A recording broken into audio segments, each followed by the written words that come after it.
भारतीय रेलवे के लिए एक बड़ी खबर सामने आ रही है, जिसमें कि भारत सरकार के द्वारा पीएलआई स्कीम लाई गई है, जिससे कि रेलवे कंपोनेंट्स इंडिया में और ज़्यादा मैन्युफैक्चर हो पाएंगे एंड इन कंपोनेंट्स के लिए जो हमारी इंपोर्ट डिपेंडेंसी है वो भी सिग्निफिकेंटली कम होगी।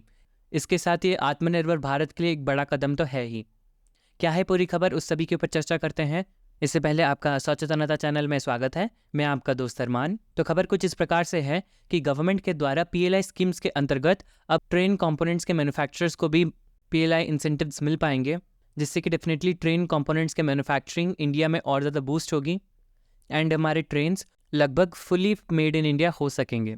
इस खबर के सामने आते ही भारत में ट्रेन कंपोनेंट्स के मैन्युफैक्चरिंग कर रहे कंपनीज के स्टॉक में 5% से ज़्यादा का बढ़ोतरी हुई है, जिससे निश्चिंत ही ट्रेन कंपोनेंट्स के मैन्युफैक्चरिंग से रिलेटेड कंपनीज के लिए एक अच्छा मौका है। जैसे कि पहले सरकार के द्वारा पीएलआई स्कीम्स के तहत इलेक्ट्रॉनिक जैसे कई सेक्टर को कवर किया गया था, जिस कारण से कि फॉरेन प्लेयर्स भी इंडिया में मैन्युफैक्चरिंग करने के लिए आकर्षित हुए थे। और इन्हीं सभी के पॉजिटिव आउटकम के चलते पीएलआई स्कीम्स को अब रेलवे सेक्टर के लिए भी इम्प्लीमेंट किया जाएगा। जैसे कि हमने बताया, गवर्नमेंट के इस इंसेंटिव्स के पीछे मेन फोकस प्राइवेट प्लेयर्स को भारत में मैन्युफैक्चरिंग करने के लिए बढ़ावा देना है।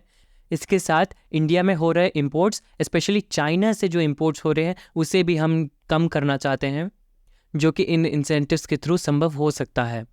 रेलवेज़ में पीएलआई स्कीम को इम्प्लीमेंट करने के लिए पहले एक कंसल्टेंसी फर्म अपॉइंट करी जाएगी थ्रू द बिडिंग प्रोसेस, जो कि पूरे सिचुएशन का एनालाइज करेगी एंड लिस्ट आउट करेगी उन कंपोनेंट्स को जिसे कि भारत में पहले बनाया जा सकता है, यानी कि जिसे बनाने की raw material, technology and other required things मौजूद हो। पहले उन कंपोनेंट्स को आइडेंटिफाई किया जाएगा एंड उन्हें पहले बनाया जाएगा एट द फर्स्ट लेवल।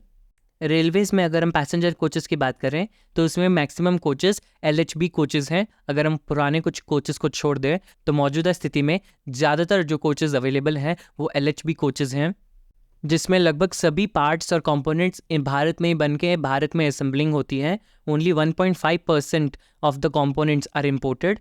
वेराज हम हाल ही में लॉन्च हो रहे वंदे भारत ट्रेन्स की अगर बात करें, जिसमें कि technology and components normal coaches से अलग और बेहतर लगे हैं, और एक वंदे भारत ट्रेन में लगभग 15% उसके ऐसे कंपोनेंट्स हैं जो कि इम्पोर्टेड होते हैं। इस दौरान जब हम 2047 तक 5000 से भी ज़्यादा वंदे भारत ट्रेन्स को हम लॉन्च करने के बारे में सोच रहे हैं, तो उसमें जब ज़्यादा वंदे भारत ट्रेन्स लॉन्च होंगे तो उसमें लगने वाले कंपोनेंट्स के भी इंपोर्ट ज़्यादा बढ़ेंगे, जो कि इन ट्रेन्स को 100% मेड इन इंडिया नहीं बनाते हैं। इसी कारण से हमें भारत में ही उन कंपोनेंट्स को मैन्युफैक्चरिंग करने की ज़रूरत है। और इसके साथ जब हम अधिक मात्रा में इन कंपोनेंट्स का खुद उत्पादन करने लगेंगे तो इसके डोमेस्टिक यूज़ के साथ साथ हम उसको एक्सपोर्ट भी कर सकेंगे। एंड उन कंपोनेंट्स की बात करें जो कि मेजरली इंपोर्ट किया जाता है, those are the wheels of the train, जो कि बल्कि ट्रेन्स का वेट संभालते हैं। और इसके साथ दोनों व्हील्स के बीच में लगने वाला रॉड और एक्सियल ऑफ द व्हील का भी बड़ी मात्रा में इंपोर्ट किया जाता है। लेटेस्टली जो सबसे बड़ा ऑर्डर दिया गया था by the railways was the order of 39,000 wheels from Chinese firm TZ Hong Kong International Limited, और इकोनॉमिक टाइम्स में एंड इस डील को नियरली 170 करोड़ रुपीस का बताया जा रहा था। इसके साथ टाइम्स ऑफ इंडिया जैसे कुछ न्यूज़पेपर्स में इस डील को 500 करोड़ तक होने का बताया जा रहा था। हमारा मेन फोकस इंडिया में इन कंपोनेंट्स का मैन्युफैक्चरिंग करना इसीलिए है क्योंकि जब पूरे ट्रेन के डेवलपमेंट एंड मैन्युफैक्चरिंग का इकोसिस्टम इंडिया में होगा तो उसके मेंटेनेंस कॉस्ट में भी कमी आएगी, और इसके साथ साथ इसकी रिपेयरिंग एंड सर्विसिंग भी तेज़ी से हो पाएगी, as we will be having the required skilled labours and the ecosystem for the same.